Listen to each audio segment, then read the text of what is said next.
Hey guys, welcome to Vedant ಪಾಠಶಾಲೆ. ನಮ್ಮ ವೇದಾಂತ್ ಪಾಠಶಾಲೆ ಯೂಟ್ಯೂಬ್ ಚಾನಲನ್ನು ಫಸ್ಟ್ ಟೈಮ್ ವಿಸಿಟ್ ಮಾಡ್ತಾ ಇದ್ದೀರಾ ಅಂತದಲ್ಲಿ ಸಬ್ಸ್ಕ್ರೈಬ್ ಮಾಡ್ಕೊಳ್ಳಿ. ಸಬ್ಸ್ಕ್ರೈಬ್ ಮಾಡಿಕೊಂಡು ಪಕ್ಕದಲ್ಲಿ ಕಾಣ್ತಾ ಇರುವಂತಹ ಬೆಲ್ ಐಕಾನ್ನ ಕ್ಲಿಕ್ ಮಾಡಿ. ಆಗ ನಮ್ಮ ಚಾನಲ್ನ ಕಡೆಯಿಂದ ಅಪ್ಲೋಡ್ ಮಾಡುವಂತಹ ಎಲ್ಲ ಸೆಷನ್ಸ್ ನಿಮಗೆ ನೋಟಿಫೈ ಆಗುತ್ತೆ. ನಮ್ಮ ವೇದಾಂತ್ ಪಾಠಶಾಲೆ ಕಡೆಯಿಂದ ಎಲ್ಲ PSA ವಿದ್ಯಾರ್ಥಿಗಳಿಗೆ ಉಪಯೋಗ ಆಗಲಿ ಅಂತ ಒಂದು ಪುಸ್ತಕವನ್ನು ಬಿಡುಗಡೆ ಮಾಡಲಾಗಿದೆ. ಈ ಪುಸ್ತಕದ ಹೆಸರು ಭಾಷಾಂತರ ಮತ್ತು ಸಾರಾಂಶ ಬರವಣಿಗೆ. ಇದು ನಿಮ್ಮ PSA ಪೇಪರ್ 1 ಹಾಗೆ ಪೇಪರ್ 2 ಎರಡಕ್ಕೂ ಕೂಡ ಸಹಾಯವನ್ನು ಮಾಡುತ್ತೆ. ಪುಸ್ತಕವನ್ನು ಖರೀದಿ ಮಾಡಬೇಕು ಅಂತಿದ್ದಲ್ಲಿ ಇಲ್ಲಿ ಕಾಣ್ತಾ ಇರುವಂಥ ಮೊಬೈಲ್ ಸಂಖ್ಯೆಗೆ ನೀವು ನಿಮ್ಮ ವಿಳಾಸವನ್ನು ವಾಟ್ಸಪ್ ಅಥವಾ ಟೆಲಿಗ್ರಾಮ್ ಮುಖಾಂತರ ಕಳಿಸ್ಕೊಡ್ಬಹುದು. ನಾನು ಈ ಪುಸ್ತಕವನ್ನು ಇಂಡಿಯಾ ಪೋಸ್ಟ್ ಮುಖಾಂತರ ನಿಮ್ಮ ವಿಳಾಸಕ್ಕೆ ತಲುಪಿಸ್ತೇನೆ. ಇವತ್ತಿನ ನಮ್ಮ PSA ಟ್ರಾನ್ಸ್ಲೇಷನ್ನ ಸೆಷನ್ನಲ್ಲಿ ನಿಮ್ಮ ಜೊತೆಯಲ್ಲಿ ಡಿಸ್ಕಸ್ ಮಾಡೋದಕ್ಕೆ ನಾನೊಂದು ಕನ್ನಡದ ಪ್ಯಾರಾಗ್ರಾಫನ್ನು ತಗೊಂಡು ಬಂದಿದ್ದೀನಿ. ಬನ್ನಿ ನೋಡೋಣ ಪ್ಯಾರಾಗ್ರಾಫ್ ಏನಿದೆ, ಯಾವ ರೀತಿ ನಾವು ಇದನ್ನು ಟ್ರಾನ್ಸ್ಲೇಟ್ ಮಾಡ್ತಾ ಹೋಗ್ತೀವಿ ಅಂತ. ನೋಡಿ, ಈ ರೀತಿಯಲ್ಲಿದೆ ಪ್ಯಾರಾಗ್ರಾಫ್. ಓದೋಣ ಬನ್ನಿ. ಉಚಿತ ಶಿಕ್ಷಣ ಎಂದರೆ ಸಾಮಾಜಿಕ ಹಾಗೂ ಆರ್ಥಿಕ ಪರಿಸ್ಥಿತಿಗೆ ಅನುಗುಣವಾಗಿ ಎಲ್ಲರಿಗೂ ಉಪಯೋಗವಾಗುವ ಶಿಕ್ಷಣ ಸೌಲಭ್ಯವನ್ನು ಕುರಿತು ಹೇಳುತ್ತದೆ. ಉಚಿತ ಶಿಕ್ಷಣ ಯಾವ ಸಾಮಾಜಿಕ ಹಾಗೂ ಆರ್ಥಿಕ ಪರಿಸ್ಥಿತಿಯಲ್ಲಿಯೂ ನಡೆಯಬೇಕು ಹಾಗೂ ಎಲ್ಲ ವಿಭಾಗಗಳಿಗೂ ಲಭ್ಯವಿರಬೇಕು. ಇದು ನಮ್ಮ ಸಮಾಜದಲ್ಲಿ ಸಮರಸ ಸಮಾಜ ರಚನೆಗೆ ಒಂದು ಮುಖ್ಯ ಹಂತವಾಗಿದೆ. ನವಜೀವನ ಭಾರತವನ್ನು ನಿರ್ಮಾಣ ಮಾಡುವ ಅನೌಪಚಾರಿಕ ಹಾಗೂ ಸಾಮರ್ಥ್ಯಶಾಲಿ ನಾಗರಿಕತೆಯ ನಿರ್ಮಾಣದಲ್ಲಿ ಕೀಲಿ ಹಾಕಬಹುದು. ನೋಡಿ, ಹೀಗಿದೆ. ಬನ್ನಿ ನೋಡೋಣ ಇದನ್ನ ಈಗ ನಾವು ಹೇಗೆ ಇಂಗ್ಲಿಷ್ ಭಾಷೆಗೆ ಬರಿತೀವಿ ಅಂತ. ಮೊದಲನೇದಾಗಿ ಪದ ಏನಿದೆ, ಉಚಿತ ಶಿಕ್ಷಣ ಅಂತ ಇದೆ. ಇದನ್ನ ನಾವೇನಂತ ತಗೊಳ್ಬಹುದು, ಇದನ್ನ ಫ್ರೀ ಎಜುಕೇಶನ್ ಅಂತ ತಗೊಳ್ಬಹುದಿದೆ. ಎಂದರೆ ಇದನ್ನ ಮೀನ್ಸ್ ಅಂತ ಹೇಳ್ತೀವಿ. ತಗೊಳ್ಳೋಣ, ಎಂದರೆ ಮೀನ್ಸ್. ಸಾಮಾಜಿಕ ಹಾಗೂ ಆರ್ಥಿಕ ಪರಿಸ್ಥಿತಿಗೆ ಅನುಗುಣವಾಗಿ ಅಂತ ಇದೆ. ಸಾಮಾಜಿಕ ಅಂದ್ರೆ ಸೋಷಿಯಲ್, ಆರ್ಥಿಕ ಅಂತಂದ್ರೆ ಎಕನಾಮಿಕ್. ತಗೊಳ್ಳೋಣ, ಸಾಮಾಜಿಕ ಸೋಷಿಯಲ್ ಹಾಗೂ ಆ್ಯಂಡ್ ಆರ್ಥಿಕ ಅಂತ ಕೊಟ್ಟಿದ್ದಾರಲ್ವಾ, ಇದನ್ನ ತಗೊಳ್ಳೋಣ ಎಕನಾಮಿಕ್ ಅಂತ. ಪರಿಸ್ಥಿತಿಗೆ ಅನುಗುಣವಾಗಿ ಅಂತ ಇದೆ. ಪರಿಸ್ಥಿತಿ situation, okay, status situation anything. ಇಲ್ಲಿ ತಗೊಳ್ಳೋಣ ಸ್ಟೇಟಸ್. ಅನುಗುಣವಾಗಿ ಇದನ್ನು ನಾವು ಹೇಳ್ತೀವಿ ರಿಗಾರ್ಡ್ಲೆಸ್ ಅಂತ ಹೇಳ್ತೀವಿ. ಓಕೆ, ಎಲ್ಲರಿಗೂ ಅಂತಿದೆ, ಇದನ್ನು ನಾವು ಬರೀಬಹುದು ಟು ಎವ್ರಿ ಒನ್ ಅಂತ. ಉಪಯೋಗವಾಗುವ ಅಂತ ಇದೆ, ಅಂದರೆ ಯೂಸ್ಫುಲ್ ಅಂತ ಅರ್ಥ. ತಗೊಳ್ಳೋಣ ಯೂಸ್ಫುಲ್. ಶಿಕ್ಷಣ ನಮಗೆ ಗೊತ್ತಿದೆ, ಎಜುಕೇಶನ್ ಆಲ್ರೆಡಿ ಬರ್ದಿದ್ದೀವಿ. ಸೌಲಭ್ಯ ಅಂತ ಕೊಟ್ಟಿದ್ದಾರೆ, ಫೆಸಿಲಿಟಿ. ಬಟ್ ನಾವಿಲ್ಲಿ ಮಾತಾಡ್ತಾ ಇರುವಂಥದ್ದು ಶಿಕ್ಷಣದ ಬಗ್ಗೆ. ಅಲ್ಲಿ ಫೆಸಿಲಿಟಿ ಸರಿಯಾಗಿ ಕೂತ್ಕೊಳ್ಳೋದಿಲ್ಲ. ಹಾಗಾಗಿ ನಾನು ತಗೊಳ್ಬೇಕಾಗಿದೆ ಪ್ರಾವಿಷನ್ ಅಂತ. ಕುರಿತು, ಅಬೌಟ್, ಹೇಳುತ್ತದೆ, ಸೇಸ್. ಇಲ್ಲಿಗೆ ನಮ್ಮ ವೊಕ್ಯಾಬ್ಯುಲರಿ ಕಂಪ್ಲೀಟ್ ಆಯಿತು. ಏನು ಹೇಳ್ತಾ ಇದ್ದಾರೆ ಅಂತ ಅರ್ಥ ಮಾಡ್ಕೊಳ್ಳೋಣ. ನಾವಿಲ್ಲಿ ಮಾತಾಡ್ತಾ ಇರುವಂಥದ್ದು ಫ್ರೀ ಎಜುಕೇಶನ್, ಉಚಿತ ಶಿಕ್ಷಣದ ಬಗ್ಗೆ. ಇದು ಹೇಳುತ್ತದೆ. ಏನನ್ನ ಹೇಳುತ್ತೆ? ಈ ಎಜುಕೇಶನ್ನ ಪ್ರಾವಿಷನ್ ಏನಿದೆ, ಎಜುಕೇಶನ್ ಶಿಕ್ಷಣದ ಸೌಲಭ್ಯ, ಈ ಎಜುಕೇಶನ್ನ ಪ್ರಾವಿಷನ್ ಎಲ್ರಿಗೂ ಕೂಡ ಇದು ಯೂಸ್ಫುಲ್ ಆಗಬೇಕು. Regardless of social and economic status. ನಮ್ಮ ಸೋಷಿಯಲ್ ಸ್ಟೇಟಸ್ ಚೆನ್ನಾಗಿದೆ, ನಮ್ಮ ಎಕನಾಮಿಕ್ ಸ್ಟೇಟಸ್ ಚೆನ್ನಾಗಿದೆ, ನಮಗೆ ಎಜುಕೇಶನ್ ಸಿಗಬೇಕು, ಬೇರೆಯವರಿಗೆ ಸಿಗಬಾರ್ದು ಅನ್ನೋವಂಥ ಮನಸ್ಥಿತಿ ನಮಗಿರಬಾರ್ದು. ಹೆಸರೇ ಹೇಳ್ತಾ ಇದೆ ಫ್ರೀ ಎಜುಕೇಶನ್ ಅಂತ. ಹಾಗಾಗಿ ಸಾಮಾಜಿಕ ಅಥವಾ ಆರ್ಥಿಕ, ಸೋಷಿಯಲ್ ಅಥವಾ ಎಕನಾಮಿಕ್ ಸ್ಟೇಟಸನ್ನು ಯಾವುದನ್ನೂ ನೋಡದೆ ಪ್ರತಿಯೊಬ್ಬರಿಗೂ ಕೂಡ ನಾವೇನು ಮಾಡಬೇಕು, ಎಜುಕೇಷನನ್ನು ಪ್ರೊವೈಡ್ ಮಾಡಬೇಕು. ಅದ್ರ ಬಗ್ಗೆ ಇಲ್ಲಿ ಹೇಳ್ತಾ ಇರುವಂಥದ್ದು. ಸೊ ಇಲ್ಲಿ ನಾವು ನೋಡಿದ್ವಿ, ಕನ್ನಡದಲ್ಲಿ ವಾಕ್ಯವನ್ನು ರಚನೆ ಮಾಡೋದಕ್ಕೆ ಬಳಸಿರುವಂಥ formula subject plus object plus verb. ಇದನ್ನೇ ಈಗ ನಾವು ಇಂಗ್ಲೀಷಿಗೆ ಬರೆಯೋದಾದರೆ ಈ ರೀತಿಯಲ್ಲಿರುತ್ತೆ, subject plus verb plus object ಅಂತ ಹೀಗಿರುತ್ತೆ. ಹಾಗಾದರೆ ಹೇಗೆ ಬರೆಯೋದು ಬನ್ನಿ ನೋಡೋಣ. ಫ್ರೀ ಎಜುಕೇಶನ್, ಫ್ರೀ ಎಜುಕೇಶನ್ ಏನು ಮಾಡುತ್ತೆ, ಸೇಸ್. ಫ್ರೀ ಎಜುಕೇಶನ್ ಸೇಸ್ ಯಾವುದರ ಬಗ್ಗೆ? About the provision of education, ಶಿಕ್ಷಣದ ಸೌಲಭ್ಯದ ಬಗ್ಗೆ ಅಲ್ವಾ. ತಗೊಳ್ಳೋಣ, provision of education. Free education says about the provision of education which is useful, ಎಲ್ಲರಿಗೂ ಕೂಡ ಇದು ಉಪಯೋಗವಾಗುವಂಥದ್ದು. which is useful to everyone, ಎಲ್ಲರಿಗೂ, to everyone. ಹೇಗೆ? regardless of socio-economic status, ಬೇಕಿದ್ರೆ ಈ ರೀತಿಯಲ್ಲಿ ನೀವು ಬರಿಬಹುದು, ಸೋಷಿಯೋ ಎಕನಾಮಿಕ್ ಸ್ಟೇಟಸ್ ಅಂತ. ನೋಡಿದ್ರಾ? ಹೀಗೆ ನಾನಿಲ್ಲಿ ವಾಕ್ಯವನ್ನ ರಚನೆ ಮಾಡಿದ್ದೀನಿ. ಇಲ್ಲೇನು ಫಾರ್ಮುಲಾ ಬರೆದಿದ್ದೆ ಅದಕ್ಕೆ ಅನುಗುಣವಾಗಿ ವಾಕ್ಯವನ್ನ ಬರೆದಿದ್ದೀನಿ. ನೀವು ನೋಡಬಹುದು, ಫ್ರೀ ಎಜುಕೇಶನ್ ಸಬ್ಜೆಕ್ಟ್ ಇದೆ, ಸೇಸ್ ಹೇಳುತ್ತದೆ ವರ್ಬ್. ಯಾವುದರ ಬಗ್ಗೆ ಹೇಳೋದು? Provision of education. ಇದು ಏನಂತೆ? ಉಪಯೋಗ ಆಗುತ್ತಂತೆ. ಯಾರಿಗೆ? ಟು ಎವ್ರಿ ಒನ್, ಎಲ್ರಿಗೂ ಕೂಡ. ಯಾವ ರೀತಿಯಲ್ಲಿ? Regardless of socio and economic status. ಇಷ್ಟನ್ನು ಕೂಡ ತಗೊಂಡಿದ್ದೀವಿ ಆಬ್ಜೆಕ್ಟ್ ಅಲ್ಲಿ. ಏನಿಲ್ಲಿ ಫಾರ್ಮುಲಾ ಇತ್ತು ಅದಕ್ಕೆ ಅನುಗುಣವಾಗಿ ನೀವು ನೋಡಬಹುದು, ಅದಕ್ಕೆ ಸಂಬಂಧಿಸಿದ ಹಾಗೆ ವಾಕ್ಯವನ್ನ ರಚನೆ ಮಾಡಿದ್ದೀನಿ. ಓಕೆ, ಸೊ ಇದಾಗಿತ್ತು ಮೊದಲನೇ ವಾಕ್ಯ. ಈಗ ನಾನು ಎರಡನೇ ವಾಕ್ಯದ ಕಡೆಗೆ ಹೊರಟಿದ್ದೀನಿ. ಏನು ಹೇಳ್ತಾ ಇದ್ದಾರೆ ನೋಡಿ ಅರ್ಥ ಮಾಡ್ಕೊಳ್ಳೋಣ.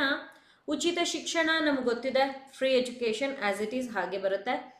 ಯಾವ ಅಂತ ಕೊಟ್ಟಿದ್ದಾರಲ್ವಾ, ಸದ್ಯಕ್ಕೆ ಎನಿ ಅಂತ ತಗೊಂಡಿರ್ತೀನಿ. ಸಾಮಾಜಿಕ ಹಾಗೆ ಆರ್ಥಿಕ ಈಗಷ್ಟೇ ಬರೆದ್ವಿ ನಾವು, ಸೋಷಿಯೋ ಎಕನಾಮಿಕ್ ಅಂತ. ಪರಿಸ್ಥಿತಿಯಲ್ಲೂ ಅಂತ ಕೊಟ್ಟಿದ್ದಾರೆ, ಸ್ಟೇಟಸ್. ನಡೆಯಬೇಕು, ಪರಿಸ್ಥಿತಿಯಲ್ಲಿಯೂ ಅಂತ ದೀರ್ಘ ಇದೆ, ಅದಕ್ಕೋಸ್ಕರ ಇದನ್ನ ತಗೊಳ್ತೀವಿ ಆಲ್ಸೋ ಅಂತ. ನಡೆಯಬೇಕು, ಶುಡ್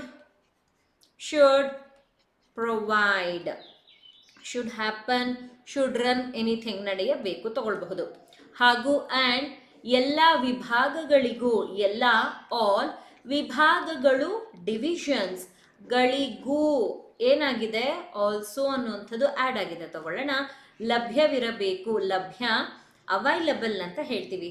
ಬೇಕು ಅಂತಂದ್ರೆ ಶುಡ್ ಅಂತ ಹೇಳಬಹುದು. ತಗೊಳ್ತಾ ಇದ್ದೀನಿ ನೋಡಿ. ಓಕೆ, ಸೊ ಇಲ್ಲಿಗೆ ನಮ್ಮ ವೊಕ್ಯಾಬ್ಯುಲರಿ ಕಂಪ್ಲೀಟ್ ಆಯಿತು. ಏನು ಹೇಳ್ತಾ ಇರೋದು? ಸೇಮ್ ಕಾನ್ಸೆಪ್ಟ್, ಉಚಿತ ಶಿಕ್ಷಣದ ಬಗ್ಗೆಯೇ ಮಾತಾಡ್ತಾ ಇದ್ದೀವಿ. ಉಚಿತ ಶಿಕ್ಷಣ ಇದು ಸಬ್ಜೆಕ್ಟ್ ಆಯಿತು. ಯಾವ ಸಾಮಾಜಿಕ ಹಾಗೆ ಆರ್ಥಿಕ ಪರಿಸ್ಥಿತಿಯಲ್ಲೂ ನಡೆಯಬೇಕು. It should provide in each and every case. ಯಾವುದನ್ನು ಕೂಡ ಬಿಡಬಾರ್ದು. ಅದು ಸ್ಟೇಟಸ್ ಬಗ್ಗೆ ಇರಬಹುದು, ಸ್ಟೇಟಸ್ನಲ್ಲಿ ಬರುವಂತಹ ಸೋಷಿಯೋ ಎಕನಾಮಿಕ್ ವಿಷಯ ಯಾವುದೇ ಇರಬಹುದು. ಇದು ಒಂದನೇ ಭಾಗ ಅಥವಾ ಮೊದಲನೇ ಭಾಗ ಅಂತ ಹೇಳಬಹುದು. ಶುಡ್ ಪ್ರೊವೈಡ್ ಅಂತೇನಿದೆ ವರ್ಬ್ ಆಯಿತು.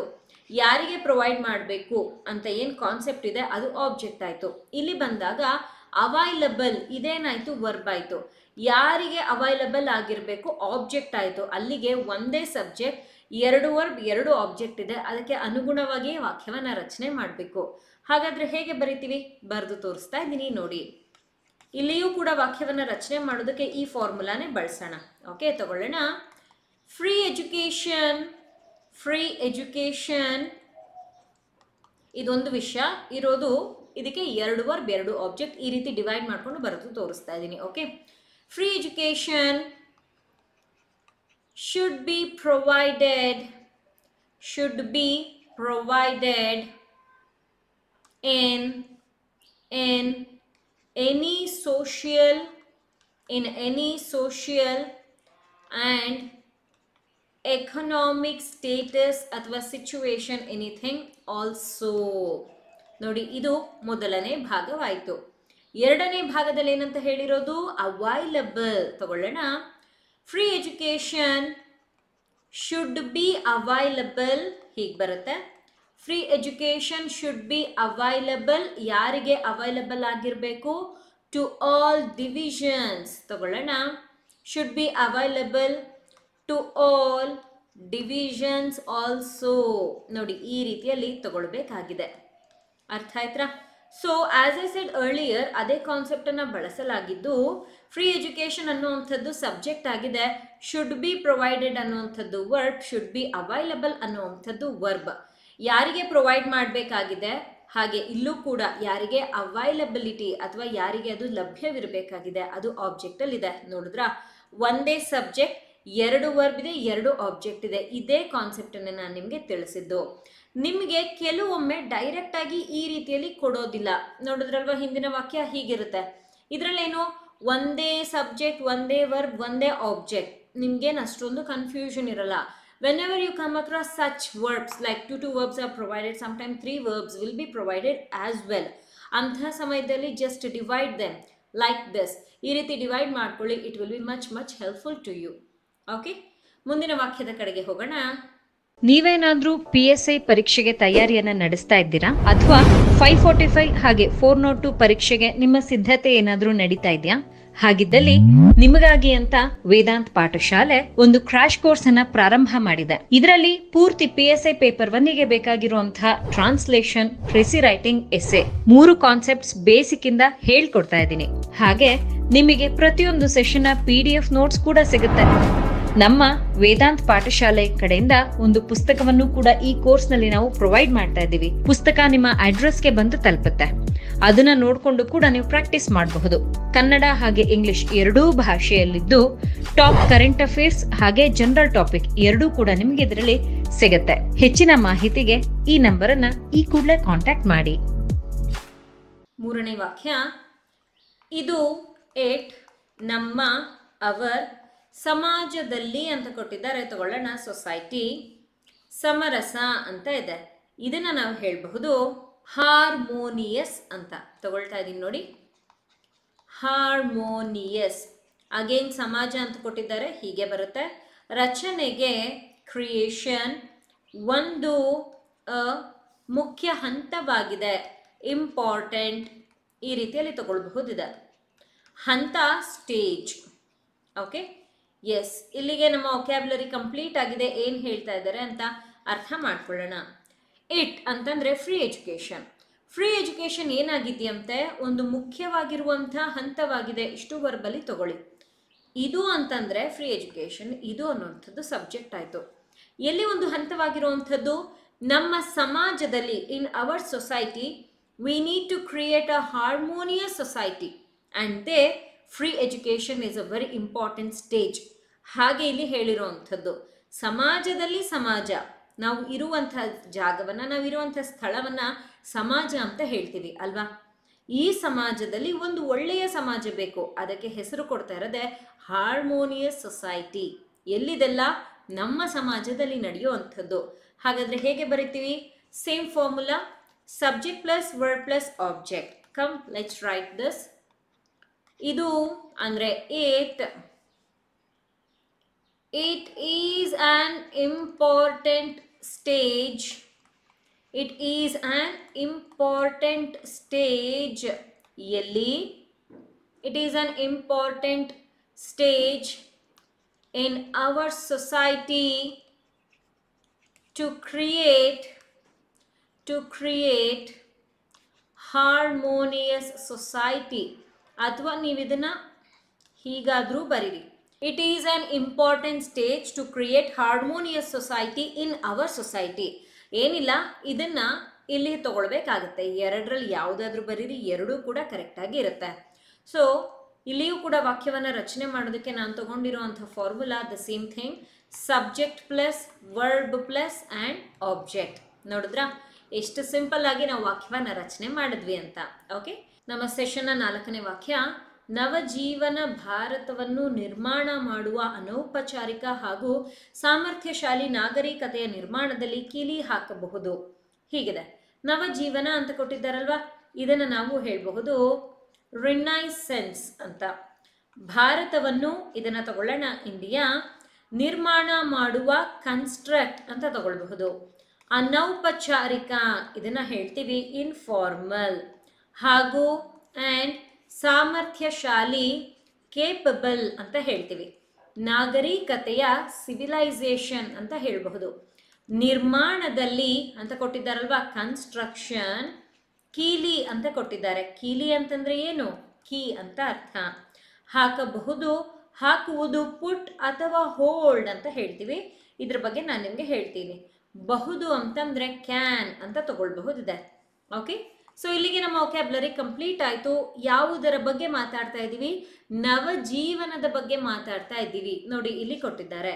ನವಜೀವನ ಏನಾಯಿತು? ಸಬ್ಜೆಕ್ಟ್ ಆಯಿತು. ನವಜೀವನ ಏನನ್ನ ಹಾಕಬಹುದು ಅಂತ ಹೇಳ್ತಾ ಇದೆ, ಇದು ವರ್ಬ್ ಆಯಿತು. ನೋಡಿ, ಏನನ್ನ ಹಾಕಬಹುದು? ಕೀಲಿಯನ್ನು ಹಾಕಬಹುದು. ಹಾಕೋದು ಏನಕ್ಕೆ? ನಮ್ಮ ಭಾರತವನ್ನು ಕನ್ಸ್ಟ್ರಕ್ಟ್ ಮಾಡಬೇಕಿದೆ. ಆ ಕನ್ಸ್ಟ್ರಕ್ಷನ್ ಹೇಗಿರಬೇಕು? ಇನ್ಫಾರ್ಮಲ್ ಹಾಗೆ ಕೇಪಬಲ್ ಸಿವಿಲೈಸೇಷನ್ ಅನ್ನು ಹೊಂದಿರುವಂತಹ ಕನ್ಸ್ಟ್ರಕ್ಷನ್ ಅದಾಗಿರಬೇಕು. ಇಷ್ಟು ಕಾನ್ಸೆಪ್ಟ್ ಏನಾಯಿತು? ಆಬ್ಜೆಕ್ಟ್ ಆಯಿತು. ಹೇಗೆ ಬರೆಯೋದು? ಬರೆದು ತೋರಿಸ್ತಾ ಇದ್ದೀನಿ. ರಿನೈಸೆನ್ಸ್ ಕ್ಯಾನ್ ಹೋಲ್ಡ್ ಅಥವಾ can put anything. Can hold or put a key, ಯಾವುದಕ್ಕೆ ಕೀಲಿಯನ್ನು ಕೊಡ್ತಾ ಇರುವಂಥದ್ದು? Put a key in a construction of ಎಂತಹ ಅನೌಪಚಾರಿಕ ಹಾಗೆ ಸಾಮರ್ಥ್ಯಶಾಲಿ civilization. Construction of informal and capable civilization ಯಾಕಾಗಿ? ಭಾರತವನ್ನು ನಿರ್ಮಾಣ ಮಾಡೋದಕ್ಕೆ. to construct anything, to build India, full stop. ನೋಡಿ, ಹೀಗೆ ಇಲ್ಲಿ ನಾನು ವಾಕ್ಯವನ್ನು ತಗೊಂಡಿದ್ದೀನಿ. As I said you people earlier, ಇಲ್ಲಿ ರಿನೆಸೆನ್ಸ್ ಅನ್ನುವಂಥದ್ದು ಏನಾಗಿದೆ? ಸಬ್ಜೆಕ್ಟ್ ಆಗಿದೆ. Can hold or can put ಅಂತೇನಿದೆ ವರ್ಬ್. ಏನನ್ನ ಹಾಕಬಹುದು? ಕೀ. ಯಾವುದಕ್ಕೆ ಕೀ ಕೊಡಬೇಕು? ಕನ್ಸ್ಟ್ರಕ್ಷನ್ ಮಾಡೋದಕ್ಕೆ. ಒಂದು ಸಿವಿಲೈಸೇಷನ್ ಹೇಗಿರಬೇಕು, ಹಾಗೆ ಯಾವುದಕ್ಕಾಗಿ ಇದನ್ನೆಲ್ಲ ಮಾಡ್ತಾ ಇದ್ದೀವಿ. ಇಷ್ಟು ವಿಷಯ ಏನಾಯಿತು? ನಮ್ಮ ಆಬ್ಜೆಕ್ಟಿಗೆ ಬಂದು ಸೇರ್ಕೊಂಡಿದೆ. ಆಸ್ ಯು ಕ್ಯಾನ್ ನೋಟಿಸ್, ಇವತ್ತು ನಾನು ನಿಮ್ಮ ಜೊತೆಯಲ್ಲಿ ಡಿಸ್ಕಸ್ ಮಾಡಿದಂತಹ 4 ವಾಕ್ಯಗಳಲ್ಲಿ ಈ ಫಾರ್ಮುಲಾನ ಬಳಸಿ, ಯಾವ formula? Subject plus word plus object, ಈ ಫಾರ್ಮುಲಾನ ಬಳಸಿ ಹೇಗೆ ಒಂದು ವಾಕ್ಯವನ್ನು ರಚನೆ ಮಾಡಬಹುದು ಅಂತ ನಾನು ನಿಮ್ಮ ಜೊತೆಯಲ್ಲಿ ಡಿಸ್ಕಸ್ ಮಾಡಿದೆ. I hope you understood today's concept. ಇವತ್ತಿನ ಸೆಷನ್ ಇಷ್ಟ ಆದಲ್ಲಿ ಲೈಕ್ ಮಾಡೋದನ್ನ ಮರಿಬೇಡಿ. ನಮ್ಮ ಚಾನಲ್ಗೆ ಹೊಸಬ್ರಿದ್ದೀರಾ ಅಂತಿದ್ದಲ್ಲಿ ಸಬ್ಸ್ಕ್ರೈಬ್ ಮಾಡ್ಕೊಳ್ಳಿ. ಹಾಗೆ ನೀವೇನಾದರೂ ನಮ್ಮ ವೇದಾಂತ್ ಪಾಠಶಾಲೆಯ ಕ್ಲಾಸಸ್ಸಿಗೆ ಸೇರ್ಕೊಳ್ಬೇಕು ಅಥವಾ ನಮ್ಮ ಪುಸ್ತಕವನ್ನೇನಾದರೂ ಖರೀದಿ ಮಾಡಬೇಕು ಅಂತಿದ್ದಲ್ಲಿ ಇಲ್ಲಿ ಕಾಣ್ತಾ ಇರುವಂಥ ಮೊಬೈಲ್ ಸಂಖ್ಯೆಗೆ ನೀವು ನಮ್ಮನ್ನು ಕಾಂಟ್ಯಾಕ್ಟ್ ಮಾಡಬಹುದು. ನೀವೇನಾದರೂ ನಮ್ಮ ಹಿಂದಿನ ಸೆಷನ್ಸನ್ನು ಮಿಸ್ ಮಾಡ್ಕೊಂಡಿದ್ರೆ ಅದರ ಲಿಂಕನ್ನು ಇಲ್ಲಿ ತೋರಿಸ್ತಾ ಇದ್ದೀನಿ. ನೀವು ಅಲ್ಲಿ ಕ್ಲಿಕ್ ಮಾಡಿ ವಾಚ್ ಮಾಡಿ. ನಿಮ್ಮ 545 ಎಕ್ಸಾಮಿಗೆ, 402 PSI ಎಕ್ಸಾಮ್ಗೆ ಇದು ಬಹಳ ಮುಖ್ಯವಾಗುತ್ತೆ. ಇವತ್ತಿನ ಸೆಷನ್ ಹೇಗಿತ್ತು ಅಂತ ಕಮೆಂಟ್ ಸೆಕ್ಷನಲ್ಲಿ ತಿಳಿಸೋದನ್ನು ಮರಿಬೇಡಿ. ನಾಳೆ ಪ್ರಿಸಿ ರೈಟಿಂಗಿಗೆ ಸಂಬಂಧಿಸಿದ ಹಾಗಿನ ವಿಡಿಯೋ ಒಂದನ್ನು ತಗೊಂಡು ಬರ್ತಾ ಇದ್ದೀನಿ. ತುಂಬ ಜನ ಮೆಸೇಜ್ ಮಾಡಿದ್ರಿ ಪ್ರಿಸಿ ರೈಟಿಂಗ್ ಬಗ್ಗೆ ಕ್ಲಾಸ್ ಮಾಡಿ ಅಂತ. ಸೊ ಹಾಗಾಗಿ ಪ್ರಿಸಿ ಬಗ್ಗೆ ನಾವು ಮುಂದಿನ ತರಗತಿಯಲ್ಲಿ ನೋಡ್ತಾ ಹೋಗೋಣ.